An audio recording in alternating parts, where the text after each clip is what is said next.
durante la reunión y en caso tal podamos volver a verla. Entonces vamos a iniciar en la lección número 7 de la Biblia, segunda de Timoteo, capítulo 3, versículo 16. La voy a leer en dos versiones, en la Reina Valera 60 y la Nueva Traducción Viviente. ¿Listo? La 60 dice así: toda la escritura es inspirada por Dios y útil para enseñar, para redarguir, para corregir, para instruir en justicia, a fin de que el hombre de Dios sea perfecto, enteramente preparado para toda buena obra.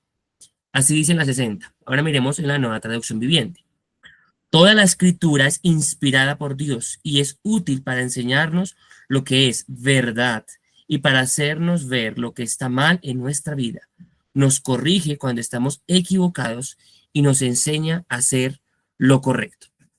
Muy bien, entonces vamos a empezar a ver algo muy interesante, que es la historia de este libro, para qué sirve este libro y cómo estudiar este maravilloso libro. Es muy importante que tengamos claro que este libro es la autoridad moral y espiritual del cristianismo y de nuestra fe, de nuestras creencias. Recordemos que fe es creer en algo, aunque no lo vea. Entonces, la Biblia es la base fundamental de nuestra fe, de lo que creemos. Dice el principio del día de hoy: la palabra de Dios tiene un mensaje transformador para todo aquel que se deja enseñar y corregir. Entonces, la palabra de Dios tiene un poder plus, un poder maravilloso. Ayer estábamos en una clase y hablábamos, por ejemplo, de un libro muy interesante que es, por ejemplo, que es la Divina Comedia.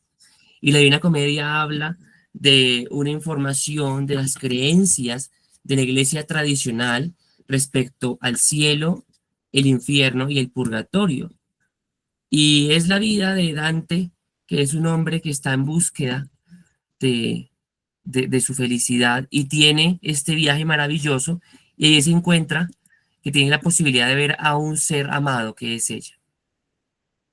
Y una persona se encarga, que es Virgilio, a pasarlo por cada uno de los lugares, tanto del infierno, del purgatorio y del cielo. En la creencia católica o tradicional se creía que existía el purgatorio. Pero si vamos a la Biblia, a la palabra de Dios, nos damos cuenta que no existe ningún purgatorio. Siempre hay solo dos destinos, lo que hablábamos en la clase de corazón. Hay solamente dos destinos: el cielo o el infierno. No hay un purgatorio. No hay un lugar donde yo pueda ir a un tiempo, 200, 300 años, a purgar mis pecados y si luego ir al cielo. No. Por eso es muy importante que mis decisiones sean las correctas. Y a la luz de la Biblia, yo voy a poder vislumbrar mis errores, ver qué errores tengo. Por eso nos dice que la Biblia es útil para hacernos ver lo que está mal en nuestra vida. Lo dice en 2 Timoteo 3, 16. Miremos un poco de historia. ¿Cómo empezó la escritura de la Biblia? Y realmente la Biblia está escrita más o menos en un periodo de 1000 años. Y es muy interesante porque este texto fue escrito por más de 40 autores, pero no inició como la vemos actualmente. Inició a través de la oralidad. Un hijo le contaba a un amigo, un padre le contaba a su hijo, el abuelo le contaba a sus nietos. Y así empezó las bases fundamentales, tanto de la creación, la historia de Abraham, de Jacob, hasta llegar a Moisés. Todo el Génesis fue oral, todo el Génesis fue oral. Pero viene algo interesante en el Éxodo, que es el segundo libro de la Biblia, y es la escritura a través de un hombre ilustrado. Y ese hombre ilustrado era Moisés. Moisés, a pesar de que era un hebreo, o sea, era un israelita, este hombre tiene la fortuna o la desdicha, según lo que queramos mirarlo cada uno, de ser criado en el palacio de un faraón egipcio. Y es la hija del faraón que se dedica a la crianza de Moisés. Y es por eso mismo que Moisés aprende a leer, aprende a escribir, aprende a administrar, empieza a liderar, porque es criado en la casa del faraón. Entonces, Ahí él decide a escuchar de su oralidad, porque el pueblo de Israel está cerca a él, de la oralidad, de lo que él escuchaba, a escribir y a plasmar el Génesis.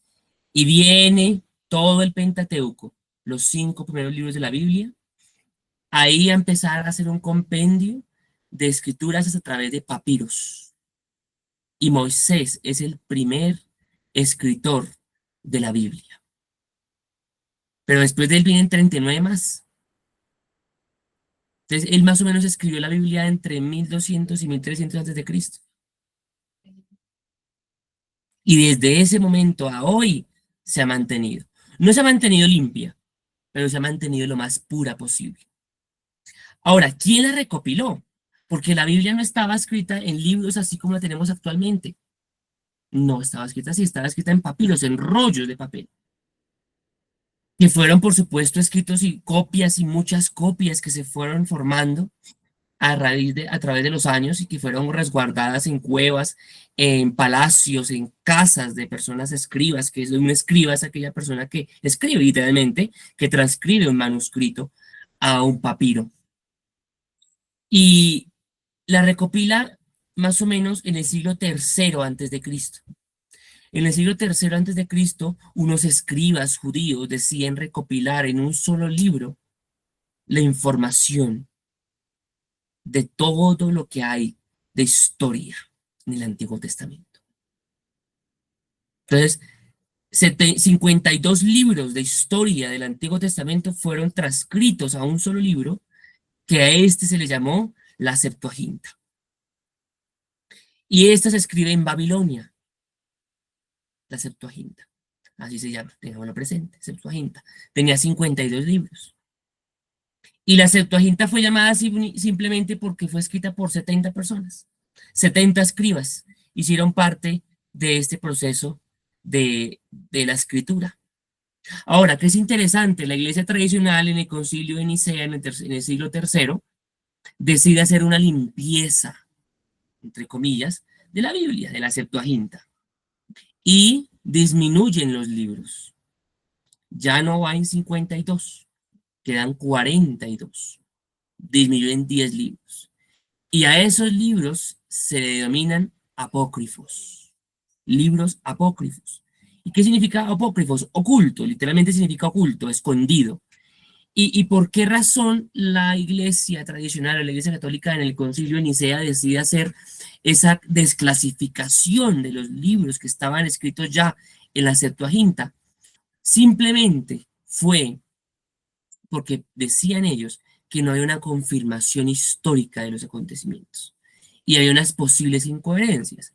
Y sí, posiblemente sí las hayan, porque por ejemplo en el libro de Tobit habla de que uno puede orarle a los muertos para poder recibir favores, algo que no está en el Nuevo Testamento y ni que Cristo ni Moisés en sus enseñanzas afirmaron. Por tal motivo, se dice que esos libros no tienen nada que ver con la coherencia bíblica. Luego, Martín Lutero en 1517, un poquitico más reciente el tema, decide hacer otra limpieza de los 42 libros que él eh, lee, ya de la Biblia, ya católica escrita, decide retirar unos más. Es decir, retira 3 libros y quedan en total en la Biblia del cristiano protestante o ya del cristiano no católico, 39 libros, que son los que ya tenemos en nuestras Biblias normales o que podemos poder tener en casa. 39 libros consideramos ahora en el Antiguo Testamento y 27 libros en el Nuevo Testamento. Y eso es lo que vamos a empezar a ver el día de hoy. Y por eso quiero presentarles estas diapositivas para que vayamos todos viendo también un tema visual de lo que vamos hablando el día de hoy. Entonces, miremos, ya leímos el versículo, ahora miremos qué significa la palabra escritura. La palabra escritura tiene un significado griego que literalmente habla de una colección, grafé, es un documento escrito, es una colección de libros, que algo que es importante es inspirado por alguien. Y ese alguien es Dios. Por eso se dice que la Biblia es inspirada por Dios. Segunda Timoteo 3:16. Toda la escritura es inspirada por Dios. Dios mismo dio las ideas a los escritores para que ellos pudieran recopilar. ¿Y qué significa el ser inspirada por Dios o qué beneficio tiene el ser inspiradas por Dios? Que tiene poder, que las promesas que están escritas en la Biblia se pueden cumplir en la vida de las personas. Por eso se dice que es inspirada por Dios, porque tiene revelaciones de Dios, tiene principios de la fe cristiana, reglas prácticas. Se puede decir que es un manual de vida. Por eso debemos tenerlo siempre cerca, amarlo, leerlo, porque son un manual o es un manual, una colección de libros que me van a ayudar a mí a vivir una vida cristiana, que me van a ayudar a mí a corregir. Por eso se le dice que es inspirada por Dios, porque trae un poder transformador. Y la Biblia debe ser el lenguaje de la fe. Todos debemos tener claro que la Biblia nos va a llevar a nosotros a tener una vida inspirada en Dios y llamada a ser corregida. No somos perfectos, no somos productos terminados. Llegamos a la vida cristiana con muchos errores y durante mucho tiempo tendremos luchas, dificultades. Bueno, toda la vida tendremos luchas y dificultades, pero a través de la Biblia podremos ser corregidos, transformados y fortalecidos. Miremos características de la Biblia. Ya hablamos que la Biblia es inspirada por Dios, que es la verdad de Dios. Pero ahora miremos para qué es útil la Biblia. ¿Por qué es útil leer este librito? Si es tan gordo y tan chiquito, la letra, ¿para qué leerlo? Primero, el mismo segundo Timoteo nos da las claves del por qué. Primero, instruir. Instruir. Segundo, corregir, enseñar. Entonces, el enseñar nos va a nosotros a buscar la manera de leer el texto y aclarar nuestras dudas, de documentarnos para aplicar en la vida. Eso es el enseñar. El instruir únicamente habla de recibir información, pero el enseñar habla de poner en práctica la información en la cual yo estoy siendo instruido. Recibo información para corregir algo. Y viene la corrección. Enseño para cambiar porque tengo que ser corregido. Voy a cambiar en mi vida cosas. Porque estoy mal. Estoy diciendo mentiras. Estoy diciendo groserías. De momento no estoy casado ni por lo civil ni por la iglesia. Y obviamente pues tuve hijos o estoy teniendo relaciones sexuales con mi pareja, pero no somos casados todavía. ¿Está mal delante de la sociedad? Posiblemente no. Delante de la Biblia, sí, porque tenemos que estar casados para poder tener relaciones sexuales y tener, por supuesto, hijos. Entonces, la Biblia me dice que debo casarme. Ah, entonces me tengo que casar. Entonces ahí me instruí por información, me enseñó porque tengo que tener claro en mi corazón, entendí en mi corazón que debo cambiar y me lleva a corregir mi conducta. Si estoy mintiendo, no miento más. Si estoy engañando a las personas, no engaño más a las personas. Si estoy robando, no robo más. Y lo último, redarguir. El redarguir es que entra la información del instruir, viene la enseñanza, entiendo, y por allá en lo profundo de mi corazón siento como un peso, como que, uy, la estoy embarrando, yo no debía haber hecho eso. Eso es lo que hace la palabra. Obviamente, no únicamente el texto en sí literalmente hace ese cambio, no, sino es el poder del Espíritu Santo que es el que redarguye. Ahora, estas cuatro cosas, el instruir, el corregir, el enseñar, el redarguir, todo eso ¿para qué? Para buenas obras. Dice al final del versículo 16 de 2 Timoteo 3 y nos enseña a hacer lo correcto. Entonces, estas cuatro cosas nos va a ayudar a nosotros a hacer lo correcto. ¿Lo correcto delante de quién? ¿De los hombres? No, delante de mí, mucho menos. De Dios, de Jesús, quien fue quien nos dio la salvación y que está con nosotros. Sigamos. Miremos ahora las características de un libro. Este libro tiene 4 características que es la exclusividad de Dios. La revelación. Las personas que escribieron el libro fueron revelados por Dios. Tuvieron una visión con Dios. Por ejemplo, miremos, por ejemplo, Apocalipsis, que Apocalipsis claramente lo dice. Dice, esta es una revelación de Jesucristo, la cual Dios le dio para mostrar a su siervo los acontecimientos que han de suceder pronto. Él envió un ángel a presentarle esta revelación a su siervo Juan. Entonces, Dios mostró algo. Y como Él mostró algo, la persona lo vio y lo plasmó. ¿En qué? En un papiro, en un documento, en un rollo de papel. Y lo escribió. Por eso es una revelación, porque Dios mismo fue el que habló al oído e inspiró a la persona que escribiera el libro. Ahora, otra característica interesante de este libro es continuo.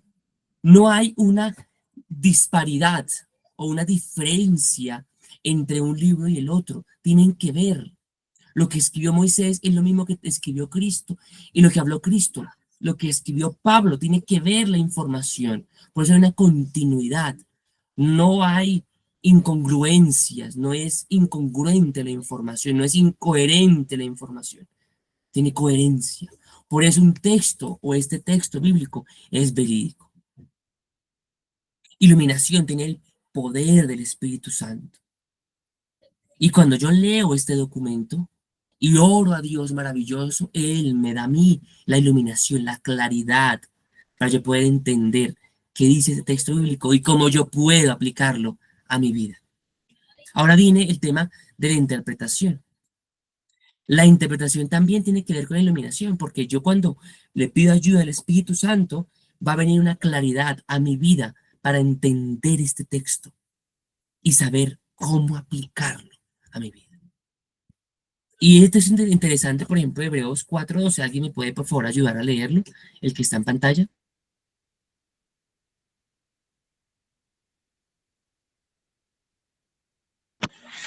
Dice, bueno, léelo, se grita. No, ya no queremos. Dale, Jorge, no hay rollo, dale, Jorge. Bueno, dice Hebreos 4:12, dice, porque la palabra de Dios es viva y eficaz y más cortante que toda espada de 2 filos y penetra hasta partir el alma y el espíritu, las coyunturas y los tuétanos y discierne los pensamientos y las intenciones del corazón. Muy bien, entonces, ¿de qué está hablando? De la palabra. Que la palabra no es muerta. Un libro no tiene poder. Por ejemplo, saquemos otro libro. Bueno, estamos hablando de la Divina Comedia. Acá tengo otro. Pero entonces hablemos yo que la Divina Comedia es mejor. La Divina Comedia, por ejemplo. Este libro habla de Dios, sí. Habla del cielo, sí. Habla del infierno, inclusive del purgatorio. Pero eso no tiene poder. Eso no tiene poder. Yo no puedo leer aquí, por ejemplo, ese texto que dice, desde luego siente placer en los bienes más mezquinos, pero en esto me ensaña, corre en ellos, si no tiene guía, freno que tuerza tu inclinación. Si yo me pongo a orar esto va a tener poder. No, porque no es palabra de Dios. No es inspirado por Dios este libro. Por tal motivo, no va a tener poder, no va a hacer nada en mi vida, no me va a cambiar, no me va a transformar, no voy a sentir el poder del Espíritu Santo. Entonces, por eso que es viva y eficaz. ¿Y porque es cortante? Porque rompe, penetra en lo más profundo del corazón. Cuando algo mal en mi vida está y yo leo aquí la palabra, allá en mi corazón, en lo profundo, siento, uy, la estoy embarrando. Tengo que cambiar, tengo que transformar esta forma de actuar, de pensar. Por eso dice, y penetra, dice, penetra hasta partir el alma y el espíritu, las coyunturas y los tuétanos, allá en lo más profundo, la parte negra, cuando uno come un pollo y rompe el hueso del pollo, eso negrito, eso también llega, allá llega la palabra, a lo más profundo. ¿Para qué? Para discernir los pensamientos, saber qué estoy pensando. Entonces, la palabra de Dios me lleva a mí a reflexionar y saber en qué estoy pensando y cuáles son las intenciones que yo tengo. Ahora, esta Biblia o la palabra de Dios tiene un mensaje transformador, un mensaje claro. Entonces, es capaz de mostrar con poder, que la palabra de Dios es verdad. ¿Por qué? Porque puede transformar mi pobreza en riqueza, mi angustia, mi preocupación en fe, en bendición. Entonces, establece la verdad de Dios en mi vida. Porque cuando estoy enfermo y creo la palabra, una promesa que Dios me dio, oro la palabra y recibo la sanidad por el poder de la sangre de Jesús. Y para que haya libertad, necesita verdad. Para que haya libertad, necesita que haya verdad. Jesús mismo lo dijo. Y la verdad os hará libres. ¿Y libres de qué? De la esclavitud material que nos tiene el mundo. De que si no ganamos millones de pesos, entonces no somos nadie en este mundo. De que si no somos políticos, entonces no podemos llegar a ningún lado. Y es una mentira inmensa. Yo no valgo por lo que tengo, valgo por lo que soy en Cristo, lo que yo soy para Él. Y nos da un mandato claro, un plan, lo que hablábamos en la clase número 2, el plan que Dios tiene para nosotros. Y hay 3 tipos de planes respecto al pacto que Él hizo. Entonces, el mandato cultural de la procreación, de tener hijos. Es un mandato cultural. Que ahora la sociedad y la modernidad nos dice, tener hijos, pero con tan difícil que está la situación, está muy complicada. ¿Ustedes creen, por ejemplo, que en 1942 la vida estaba fácil? Estábamos en plena Segunda Guerra Mundial. Había hambre en la tierra. Había problemas económicos difíciles, había muertes, enfermedades. Y la gente tenía hijos. Mi abuela tuvo 8 hijos, por ejemplo. Pero hay abuelas que tuvo 15, 16, hasta 20 hijos. Si vamos un poquito más lejitos, vamos a 1917, en plena Primera Guerra Mundial, en la Gran Guerra. Lo mismo que en la Segunda Guerra Mundial. Dificultades, problemas, hambre, problemas económicos. Pero la gente tenía hijos. Y Dios proveía. Miremos un poquito más atrás. En 1819, 20, 25, inclusive hace 200 años. Los problemas económicos de Colombia eran graves, situaciones difíciles, porque teníamos únicamente una relación de comercio exterior con España. Pero a raíz de que nos divorciamos de España y hubo esa gran liberación de todos esos 5 países y de toda América prácticamente, de la subyugación de los reinos, pues quedamos sin comercio y teníamos que empezar a hablar otros idiomas, empezar a buscar comercio exterior. Y ese proceso duró muchos años y la gente tenía hijos. Entonces la vida nunca ha sido fácil, siempre ha sido difícil, siempre ha habido dificultad, ha habido muerte, ha habido enfermedad, ha habido problemas económicos, habían habido siempre malos gobernantes. Pero el mandato cultural de Dios es: la verdad os hará libres, el entender la palabra de Dios, de que el mandato cultural es la procreación. Otro mandato claro en la Biblia, la Gran Comisión, Mateo 28, 19. Vamos a leerlo, porque me parece muy importante que lo entendamos. Mateo 28, último capítulo de Mateo. Está Jesús ascendiendo al cielo y les dice a sus discípulos: por lo tanto, vayan y hagan discípulos a todas las naciones, bautizándolos en el nombre del Padre, del Hijo y del Espíritu Santo. Enseñen a todos los nuevos discípulos a obedecer todos los mandatos que les he dado, y tengan por seguro esto, que yo estoy con ustedes siempre, hasta el fin de los tiempos. Clarísimo. Ir a ser discípulos. Pero no únicamente ir a ser discípulos, enseñarles la palabra. Pero hay algo más: bautizándolos. Bautizándolos en el nombre del Padre, del Hijo y del Espíritu Santo. Así, con el proceso del bautismo en agua, empieza nuestra vida cristiana, visiblemente. Porque el bautismo es una forma visible de decir: le pertenezco a Jesús. Nuestra vida cristiana empieza en oración de fe, cuando decimos: Señor, te acepto como mi único y suficiente Salvador. Pero eso es en lo interno, en lo personal. Pero en lo público empieza con el bautismo. Entonces nosotros debemos cumplir la gran comisión. El ser discípulos, el aprender y el bautizarme. Pero también ir a ser discípulos, enseñarles y que se bauticen. Ahora, hay algo maravilloso en la Biblia, que es una vida transformadora, una historia maravillosa en la Biblia, que si la leemos completamente nos damos cuenta del paralelismo y el gran paisaje que hay, donde comienza con la eternidad y se va desplegando un plan eterno de Dios para la creación.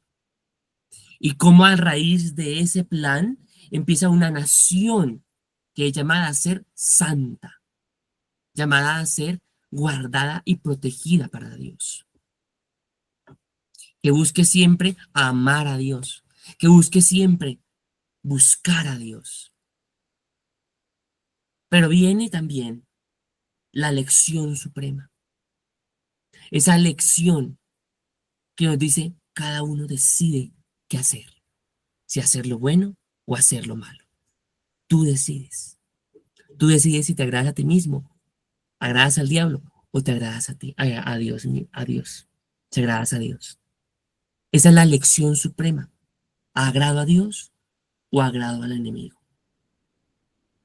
Y cuando yo decido cambiar, viene la redención. Voy a Cristo y digo: Señor, perdona mis pecados. La embarré tenazmente, pero aquí estoy porque quiero cambiar. Y viene y me limpia, me transforma y me asigna una tarea, que es la gran comisión. Y me da unos dones para que yo los desarrolle durante esa tarea. Y termina con la consumación, que inicia con la hermosa muerte y termina con el proceso que veremos más adelante del juicio final y la eternidad en el cielo. Miremos rápidamente cómo está compuesta la Biblia. La Biblia está compuesta por dos grandes grupos. Primero, el Antiguo Testamento, que recordemos que fue escrito en hebreo, y el Antiguo Testamento, que fue escrito en griego.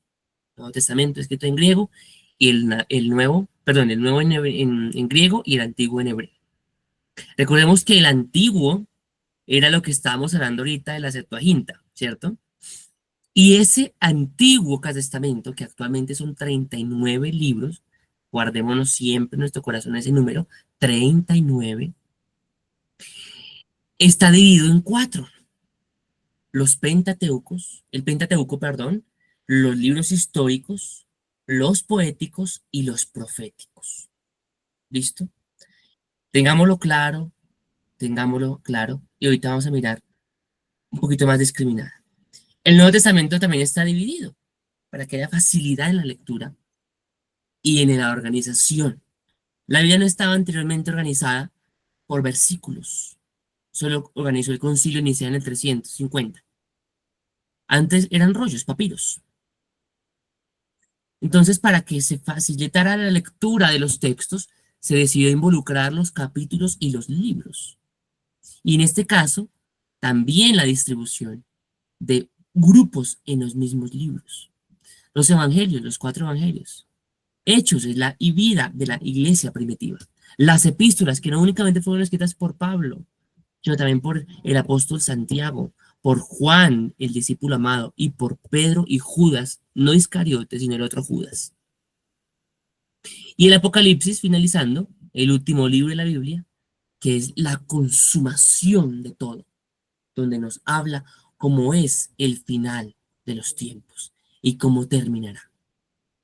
Ahora, si vamos, por ejemplo, a la página 103 de nuestra cartilla, aquí vamos a ver distribuido en esos 8 grupos de que está distribuida la Biblia. Entonces, en el Pentateuco encontramos los 5 primeros, porque Penta es 5, es Génesis, Éxodo, Levítico, Números y Deuteronomio. Luego vienen los libros históricos que hablan sobre la historia de la vida de un pueblo llamado Israel, que es la base de la fe judeocristiana. Entonces, Josué, Jueces, Ruth, Primera y Segunda de Samuel, Primera y Segunda de Reyes, Primera y Segunda de Crónicas, Esdras, Nehemías y Esther. Ahí terminan los libros históricos. Luego vienen los poéticos. ¿Por qué poéticos? Porque habla de cómo yo puedo adorar a Dios, por ejemplo, los salmos, pero también cómo yo puedo, a través de los cánticos y la danza, pero también cómo yo puedo adorar a Dios a través de mis acciones, que es Proverbios y Eclesiastés y Cantares.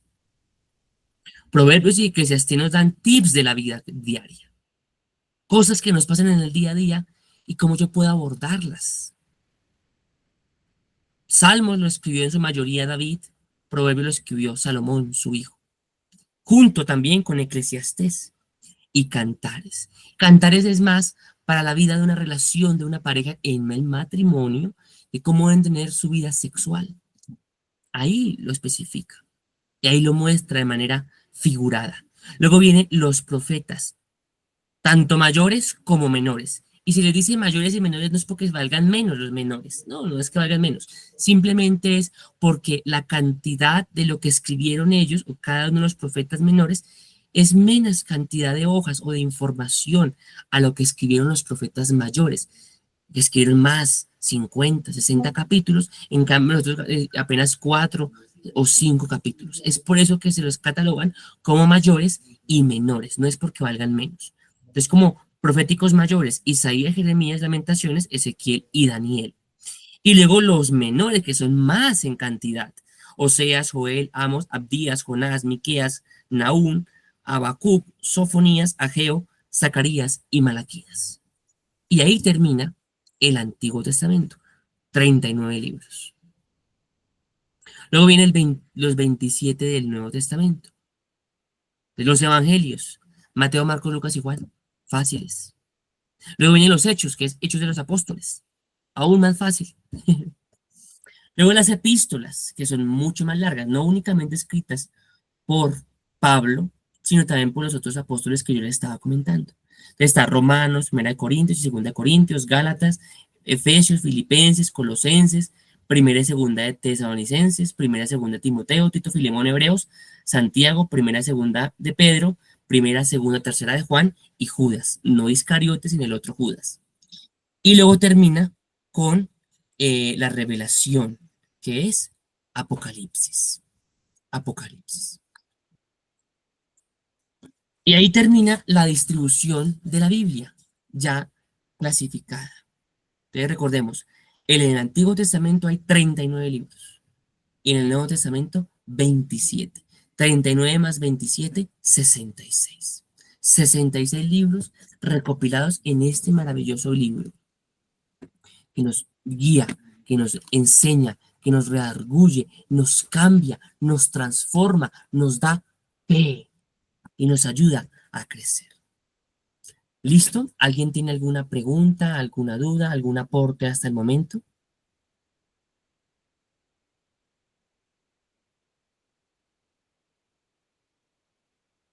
No, señor, todo claro. Listo, Amén, así es. gracias. No, señor, todo claro. Listo, bien, gracias. Bueno, ahora vamos a ver algo interesante. Permítanme, voy a abrir estos. Quiero que por favor abran su cartilla 6, donde dice taller 7.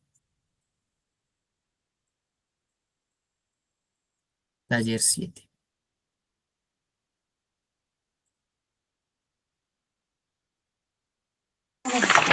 Profe, qué pena contigo, ¿qué número es que no sé a quién está en el libro, cuál es la página? 106. Es la 106. Mira. Taller 7, 106. ¿Ya la encontraste? Sí, profe, muchas gracias. Listo, dale. Entonces, mira, vamos a aprender 2 métodos para estudiar la Biblia. Y a partir de hoy vamos todos a hacer, uno, un PAMPE semanal, que es el segundo método, y 2, vamos a hacer el taller 7 donde dice reflexione, que es el método de razonamiento bíblico respecto al texto de cada clase. Listo. Entonces, ¿cómo es el diligenciamiento de este taller en reflexione con base al método de razonamiento bíblico? La Biblia hay que estudiarla, hay que leerla y estudiarla y entenderla y reflexionarla. Y para eso, la Iglesia ha hecho 2 métodos, uno el de razonamiento bíblico y el otro el de PAMPI. Miremos el de razonamiento bíblico, que es el primero. Taller número 7. Dice, reflexione, ¿qué me enseña este texto bíblico sobre Dios? Entonces, cuando me hagan esa pregunta y yo tenga un texto bíblico, debo leer primero el texto bíblico, por supuesto. Entonces, vamos a leerlo. Toda la escritura es inspirada por Dios y es útil para enseñarnos lo que es verdad y para hacernos ver lo que está mal en nuestra vida. Nos corrige cuando estamos equivocados y nos enseña a hacer lo correcto. Entonces, debo empezar a razonar. Por eso se llama el método de razonamiento. Debo pensar. Primero, ¿qué me enseña este texto bíblico sobre Dios? Entonces, yo siempre voy a responder esta pregunta escribiendo, Dios es. Entonces, usted lo va a escribir, va a colocar ahí. Dios es. Dios es. ¿Y Dios es qué? Entonces, con base al texto bíblico, vamos a investigar o indagar o buscar o entender qué atributos morales o naturales de Dios puedo encontrar en ese texto. Por ejemplo, yo puedo encontrar que Dios es inspirador, porque el texto dice que la escritura es inspirada por Dios. Yo coloco acá, Dios es inspirador. O sea, acá son puras cualidades de Dios, pero con base al texto bíblico. Ahora miremos, por favor, todos participemos. ¿Qué otra cualidad de Dios, natural o moral, de atributo, puedo yo identificar en este texto? ¿Qué dicen ustedes? Profe, yo, maestro, porque pues Dios nos enseña, ¿no? Perfecto, maestro, muy bien. ¿Cuál más? ¿Quién más se anima? También dice que nos corrige. Ok, perfecto, nos corrige. Muy bien. Corregidor, listo. ¿Quién más? Pero también nos enseña a hacer las cosas bien hechas. Ok. Entonces, ¿cómo se le puede decir? ¿Un instructor? Un instructor podría ser. ¿Un guía? ¿Un guía? ¿Quién más? ¿Otra más? Dios es Padre y nos enseña. Es padre y enseña. Muy bien. Entonces vamos todos diligenciando de una vez ahí. Listo, lo que vamos entre todos armando. Diligenciamos ahí de una vez. El uno que dice que me enseña ese texto bíblico sobre Dios. Sobre Dios.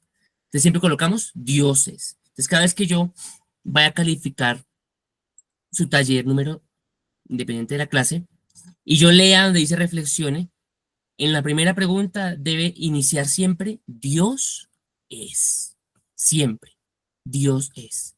Que es la primera pregunta del método de enseñanza de reflexión o reflexionamiento o reflexión o razonamiento mejor bíblico. ¿Listo? Vamos ahora con la segunda pregunta. La segunda pregunta es sencilla. ¿Qué me enseña ese texto bíblico sobre mi vida? Pues ahora yo voy a responder, empecemos todos, yo soy. Entonces yo escribo ahí, yo soy. En la segunda pongo yo soy. Ahora, el yo soy es muy chévere porque es como coger la Biblia y usarla como un espejo. A ver, tengo por acá un espejito. Creo que no tengo ningún espejo por acá. No, ya lo guardé para la actividad. Es un espejo. Este espejo es como usar la cámara frontal del celular. Desactivo la cámara del celular y me miro. Entonces digo, uy, no tengo la frontal, ya. Entonces, uy, aquí estoy despelucado, tengo por acá pecas, tengo por acá como unas arrugas. Entonces me empiezo a identificar qué errores hay en mí. ¿Qué errores hay en mí? No como lo que tengo que cambiar, no, qué errores hay en mí. Entonces yo coloco, yo soy. Entonces, con base a este texto bíblico, yo, por ejemplo, digo, yo soy una persona que no vive 100% la palabra de Dios. Un ejemplo, porque la estoy conociendo, porque hay cosas que me cuestan todavía del viejo hombre, pero aún estoy intentando, estoy caminando. ¿Qué dicen ustedes? ¿Yo soy qué? Como yo soy una persona que aún se equivoca. Sí, muy bien, muy bien. Entonces aquí coloco, aún me equivoco, perfecto. ¿Qué más? Como yo soy una persona que comete errores. Comete errores, Que soy una muy bien, persona que necesito conocer más mi interior de la identidad que Dios ha puesto en mí. perfecto. Conocerme más y la identidad que Dios puso en mí. Perfecto, muy bien, excelente. Yo soy. Y terminamos con la última, que es cómo puedo aplicar ese texto bíblico a mi vida. Entonces, ahí yo voy a colocar yo debo. Entonces, ahí sí, en yo debo, que es el último, el último, ahí coloco. ¿Qué tengo que hacer? Por ejemplo, yo debo leer la Biblia todos los días. Entonces, como vamos a colocar, voy a colocarnos, empezar a cambiar algo en mi vida, un objetivo, un hábito. Entonces, los hábitos siempre se deben empezar de lo pequeño a lo grande y se debe establecer un horario, un objetivo claro. Entonces, yo no voy a decir, voy a leer toda la Biblia todos los días, pero ¿qué parte de la Biblia? ¿Cuánto de la Biblia? ¿Un capítulo, un libro o un versículo? Entonces, como vamos a empezar de lo chiquitico, entonces voy a colocar, yo debo leer la Biblia todos los días, un versículo, un versículo. Ya. Entonces me comprometo a algo, a cambiar algo en mí. Hagamos más ejemplos. ¿Qué dicen ustedes? Yo debo qué.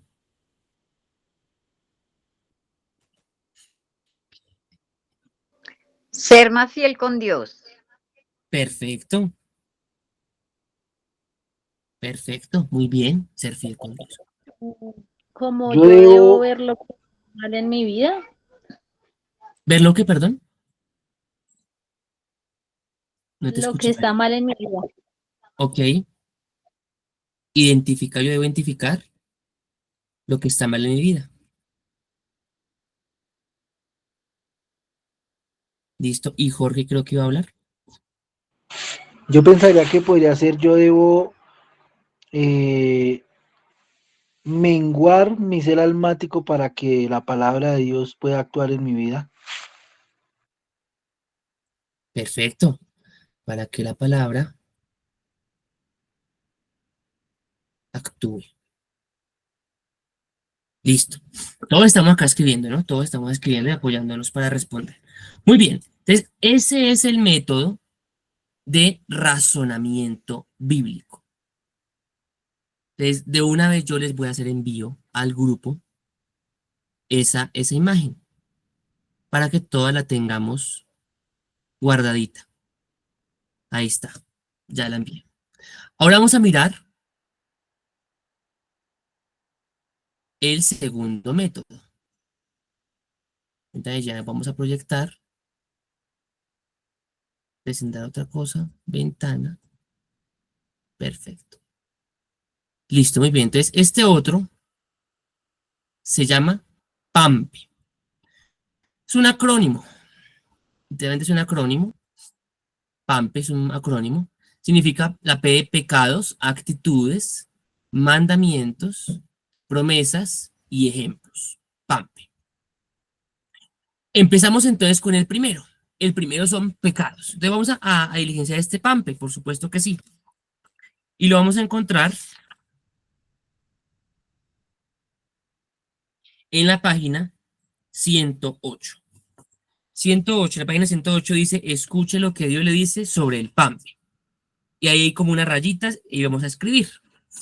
Entonces, siempre el PAMPE va a ser con base, todo el razonamiento bíblico y el PAMPE debe ser siempre con base a un texto, siempre. Un versículo, un capítulo o una cita. Aquí, por ejemplo, este devocional PAMPE nos da una cita bíblica. Dice, entonces los 11 discípulos salieron hacia Galilea y se dirigieron al monte que Jesús les había indicado. Cuando vieron a Jesús, le adoraron, pero algunos de ellos dudaban. Jesús se acercó y dijo a sus discípulos, se me ha dado toda autoridad en el cielo y en la tierra. Por lo tanto, vayan y hagan discípulos en todas las naciones, bautizándolos en el nombre del Padre, del Hijo y del Espíritu Santo. Enseñen a los nuevos discípulos a obedecer todos los mandamientos que les he dado. Y tengan por seguro esto, que yo estoy con ustedes siempre, hasta el fin de los tiempos. Hermoso. Ahora, ¿qué pecados, errores o pesos debo confesar? Debo confesar. Entonces, este PAMPE es un poquito más personal. Es más personal. Porque habla de qué errores claros y específicos yo estoy cometiendo. Por ejemplo, dudo de Dios. A veces creo que Dios no existe. A veces no me conecto en la adoración. No me conecto en la oración. Es un error. Tengo dificultad para orar. Es un peso. Entonces ahí lo coloco.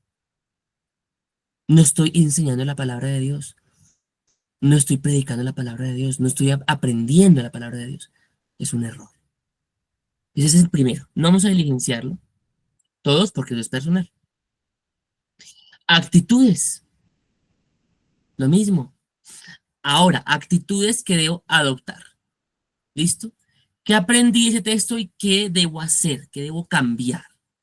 Entonces, por ejemplo, si estoy dudando, tengo que cambiar la duda en creer. Y voy a empezar a orar 5 minutos al día. Y voy a colocar una canción de adoración durante todo el día. Y voy a escuchar adoración. Cosas prácticas. Cuando alguien me hable mal de Dios, yo voy a huir de esa conversación. Actitudes. ¿Qué debo hacer? Algo práctico. Mandamientos que debo de hacer. Entonces, normalmente en el texto, Dios nos manda a hacer algo. Dios nos dice, por ejemplo, esfuérzate y sé valiente. No temas ni desmayes. Entonces, hay 4 mandamientos. Acá en el texto, por ejemplo, hay mandamientos. Primero, adorar a Dios sin dudar. Un mandamiento.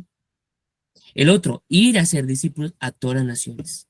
Bautizar en el nombre del Padre y del Espíritu Santo. Enseñar la palabra de Dios. Y creer que Él está conmigo. Mandamientos. ¿Listo? Promesas. Entonces, ahí encontramos, nuevamente en los textos, algo que Dios nos promete que va a hacer si cumplimos ese mandamiento anteriormente que diligenciamos. Y la promesa en ese texto la vemos en el último versículo. Que estoy con ustedes siempre hasta el fin de los tiempos. La promesa es que Dios siempre va a estar conmigo.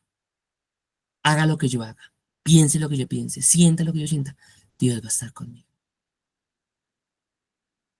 Ahora, no significa que como yo ahora, Dios va a estar conmigo, entonces yo me alejo de Dios, hago lo que se me dé la gana, peco, hago de locuras, y como Dios siempre está conmigo, siempre me guarda. No. Pablo enseñó que Dios, cuando vio que sus hijos estaban tan tercos y que no querían acercarse a Él, los abandonó a sus deseos pecaminosos. O sea, los dejó, les dio la espalda. Si mucha gente peca y no siente nada. ¿Por qué? Porque ya el Espíritu Santo no está. no está por ningún lado. Entonces no siente ningún peso, ningún dolor, le da igual. Pero en este caso, como yo estoy trabajando para cumplir la palabra de Dios, la promesa es, yo estaré con ustedes siempre, hasta el fin de los tiempos. Y terminamos con ejemplos. Ejemplos es fácil, porque ejemplos habla de qué ejemplos yo debo seguir o quiero evitar, ¿sí? Entonces, un ejemplo que tengo que yo evitar es, por ejemplo, desobedecer a Dios, a Adán y Eva. O un ejemplo que yo debo seguir, a Jesús. Él es mi ejemplo a seguir. Entonces, con esto terminamos el tema del PAMPE. Ese es el método del PAMPE. ¿Alguien tiene preguntas, dudas o inquietudes respecto al PAMPE?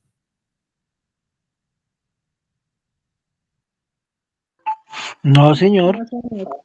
Listo, maravilloso. Entonces cerramos el tema del PAMPE y vamos a hacer la tarea. La tarea es muy sencilla. Entonces, vamos a hacer el PAMPE. En la página 109 está un texto, que es Isaías 53. Les voy a leer todo Isaías 53. Ahorita no lo vamos a hacer, sino que durante toda la semana. Entonces tengo de hoy a dentro de 8 días hacer la lectura de Isaías 53, que son apenas 12 versículos. En esos 12 versículos yo voy a hacer el PAMPE. ¿Listo? Usted va a poder coger una hojita en blanco, escribir el acrónimo PAMPE hacia abajo, así como está en la página 108, pecado, actitudes, mandamientos, promesas, ejemplos, PAMPE. Y escribe al frente qué pecados debo confesar, qué actitudes debo adoptar, qué mandamientos debo obedecer, qué promesas tengo que hacer mías y qué ejemplos debo seguir o evitar. Entonces, ese PAMPE, a más tardar, yo lo recibo por WhatsApp de cada uno, es personal el PAMPE, de hoy en 8, a las 7 de la noche. Antes de las 7 de la noche, recibo el PAMPE. ¿Listo? Y como ya hicimos la tarea de la reflexión del principio de la reflexión bíblica, de razonamiento, el método de razonamiento bíblico, entonces por favor ahorita, al terminar la clase, me envía foto de las 3 preguntas ya contestadas. ¿Listo? Entonces es foto de las 3 preguntas de razonamiento y es foto de el PAMPE de Isaías 53. Yo, sin embargo, les envío una diapositiva, una imagen con la tarea y la fijo en el chat para que todos tengamos claridad de la información. ¿Listo? ¿Alguien tiene alguna duda, alguna pregunta? No, señor. Listo, listo. Entonces, con esto hemos terminado nuestra clase número 7. Vamos a cerrar en una bella oración. Amado Padre Celestial, gracias porque tú nos has enseñado sobre la palabra, sobre la Biblia, el libro que tú inspiraste. Ayúdanos durante esta semana a leerlo, a entenderlo, a aplicarlo en nuestras vidas a través del método de la reflexión bíblica y el método del PAMPE. Habla en nuestro corazón. Queremos ser transformados, queremos cambiar para que la presencia tuya y la gracia tuya y la misericordia tuya sea viva en nuestras vidas. Espíritu Santo, guíanos en nuestro trabajo, en nuestro estudio, en nuestro diario vivir y guárdanos de caer en la tentación y líbranos del mal. Amén. En el nombre de Jesús. Muy bien, entonces hemos terminado nuestra clase. Antes de terminar, Amén.